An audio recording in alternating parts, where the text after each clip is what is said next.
When art makes you think, it's done its job. When art makes you stew in silence, then makes you think, it's done overtime. Kino's Journey is a show with a simple premise but complex philosophies and, once again, a simple theme: beauty. Like Evangelion and Revolutionary Gulutena, this was a show that was way ahead of its time in atmosphere and storyboarding, laying out a thoughtful grasp on how to portray a journey, episodic in nature but overarching and connecting themes and tonal consistency. But what makes Kino's Journey a real ride is his outlook in the writing of his titular character. Who is Kino, and why is the journey probably a foundational step in what anime would eventually become? Well, let's gear up for the story. Kino is a young cyclist out on a journey. For what exactly? Well, the journey itself. Kino believes the best way to explore oneself is to explore the world, and it's done in an episodic fashion with our hero and the talking motorcycle Ermi spending their days traveling the country to do just that. They meet unique characters, see beautiful sceneries, and get into the occasional gunfight. With Kino's mileage seemingly making greater waves as the series goes on, how does the young buckshot and the bike see the end to the journey without one? That's a query to be continued. Have you ever been on a long road trip in the countryside where there were lasting bouts of silence and nothing but the world outside to keep you company?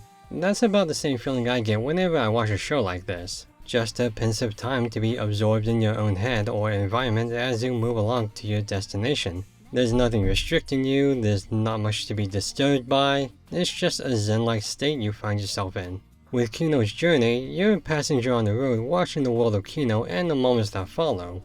Some of those moments are boisterous, but some of them are simply little vignettes of society or cultural blending. And they're told in Kino's way of handling things, meaning doing nothing unless necessary. This writing of the observer type of MC is where the show makes its mark, as it's evident that the events of the story are not for Kino to interfere in, and what happens happens.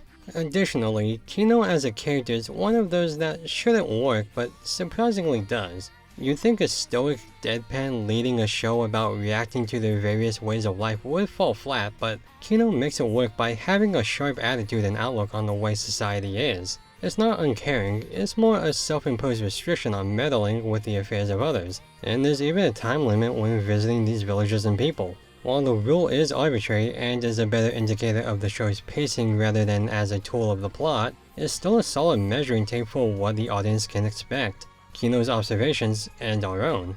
It's a fascinating lens to see through, knowing that the events occur within days of one another, and shows a fleeting signature of how society crumbles and develops. In it, I think there's a lot to consider when it comes to the ugliness and beauty of a fleeting world. It makes Kino's overall quest a lot more in tune with the hypothesis of the varied lives surrounding the world, and how nothing will change that fact. It's a similar tackle in later shows like Wandering Witch or Freyren. I say this for a ton of shows, I acknowledge, but I think this is one where everyone can get something thoughtful out of it. It's not the prettiest, it's not the funniest, it's not even the smartest, but it is one that, for lack of a better word, is very human. It's a very human show, cluing in on the ups, downs, wrongs, rights, greatest and lowest parts of living among a society by encapsulating the narrative point through the molding of a journey. It's every rainy night bus ride on a weekday through the city, or a car ride through a rural plain. It homes in on the thinking soul, and it picks at it. While Kino's Journey isn't perfect, like the animation hasn't aged terrifically, it's just soothing.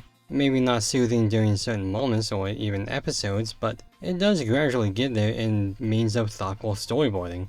Fuel up, because where we're going, we have no idea, as it should be.